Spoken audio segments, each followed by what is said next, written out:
మధ్యప్రదేశ్లో సభ్య సమాజం తల దించుకునే ఘటన. శవంపై లైంగిక దాడి చేసినటువంటి వ్యక్తి ఏడాదిన్నర తర్వాత సీసీ ఫుటేజీలో ఈ దారుణం వెలుగులోకి వచ్చింది. నిందితుడిని అదుపులోకి తీసుకున్నారు పోలీసులు. గత ఏడాది ఏప్రిల్ 18వ తేదీన ఈ ఘటన జరిగినట్టుగా సమాచారం వస్తోంది.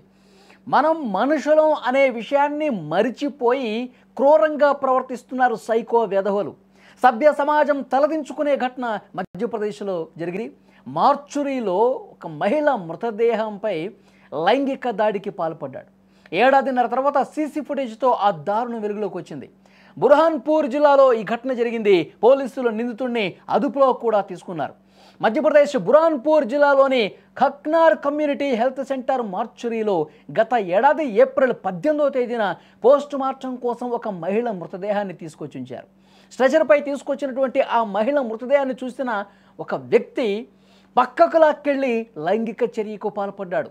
సాయంత్రం 6:45 సమయంలో ఈ దారుణం జరిగినట్టుగా సీసీ ఫుటేజ్లో రికార్డ్ అయింది.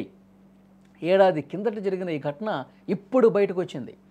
ఆ ప్రభుత్వ ఆసుపత్రికి చెందిన మెడికల్ ఆఫీసర్ డాక్టర్ ఆదియా దావర్ 7వ తేదీన స్థానిక పిఎస్లో కంప్లైంట్ చేశారు. ఈ ఘటనను సీరియస్గా పోలీసులు కూడా తీసుకున్నారు. పోలీసులు ఆ నిందితుడి మీద పలు సెక్షన్ల కింద కేసు పెట్టి దర్యాప్తు చేస్తూ ఉన్నారు.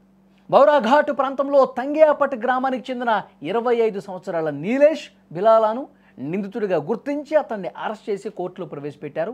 ప్రస్తుతం జైల్లో ఉన్నాడు. ప్రభుత్వ ఆసుపత్రిలో మార్చురీ గదిలో నిందితుడు అసలు ఏ విధంగా ప్రవేశించాడు అన్నది ఇప్పుడు చర్చనీయాంశంగా మారింది. దర్యాప్తు చేస్తూ ఉన్నారు. సీసీటీవీలో ఆ రికార్డ్ అయినటువంటి ఆ వీడియో చూసి అందరూ ఒక్కసారిగా కంగు తిన్నటువంటి పరిస్థితి. ఇంత దుర్మార్గమైనటువంటి సైకో వెధవలు ఇంకా మన చుట్టూనే తిరుగుతూ ఉన్నారు.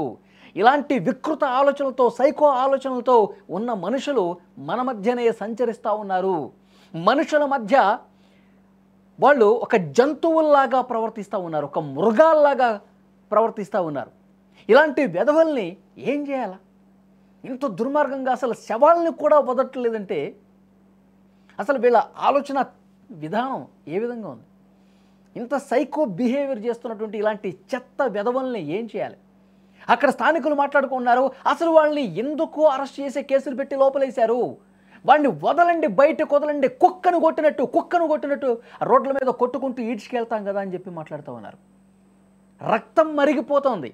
ఇలాంటి నీచమైన మనస్తత్వం కలిగిన దుర్మార్గులు, క్రూర మృగాలు మనుషుల మధ్య సంచరిస్తూ ఉన్నారు.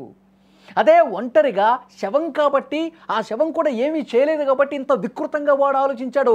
అదే వాడు రోడ్డు మీద రాత్రి సమయంలో పోతున్నప్పుడు ఒక మహిళ, ఒక అమ్మాయి ఒంటరిగా కనిపిస్తే ఆ అమ్మాయిని ఏం చేయకుండా వదులుతాడా? కామంతో కళ్ళు మూసుకుపోయి ఇంత దుర్మార్గంగా దారుణంగా ప్రవర్తించిన ఇలాంటి వెధవల్ని నడి రోడ్డు మీద కాల్చి చంపాలి కదా, మీరు ఎందుకు అరెస్ట్ చేశారు? పోలీసులు క్వశ్చన్ చేస్తూ ఉన్నారు. అలాంటి వెధవల్ని రోడ్డు మీదే నరికి చంపి పడేయాలి కదా. ఈ చట్టాలు గిట్టాలన్నీ కూడా పక్కన పడేసేయండి, ముందు వాడిని చంపండి అంటూ రక్తం మరుగుతున్నటువంటి అక్కడి స్థానికులు పోలీసులతో గొడవ పెట్టుకుంటున్న పరిస్థితి కనిపిస్తోంది. ఈ వీడియో చూస్తున్న ప్రతి ఒక్కరూ స్పందించండి. ఇప్పుడు ఆ సీసీ ఫుటేజ్లో అక్కడ ఉన్నటువంటి ఆఫీసర్లు, అక్కడ ఉన్నటువంటి ఆ డాక్టర్లు బయట పెట్టారు కాబట్టి ఇది బయటకు వచ్చింది. లేదంటే కాలగర్భంలో కలిసిపోయి ఉండేది కదా. ఇలాంటి వెధవలకి అసలు ఏం చేస్తే కరెక్టు? వాడికి ఎలాంటి శిక్ష వేస్తే కరెక్టు? మన మధ్యనే తిరుగుతున్న ఈ మృగాలు బతికే హక్కు అనేది ఉందా? మీరేమనుకుంటున్నారు? ఇది చూసిన తర్వాత, ఇంత దారుణమైనటువంటి వార్త విన్న తర్వాత మీకేమనిపిస్తుంది? కామెంట్ బాక్స్లో తప్పకుండా మీరు తెలియజేయండి. అలాంటి వాడికి ఎలాంటి శిక్ష కరెక్టు? Please comment.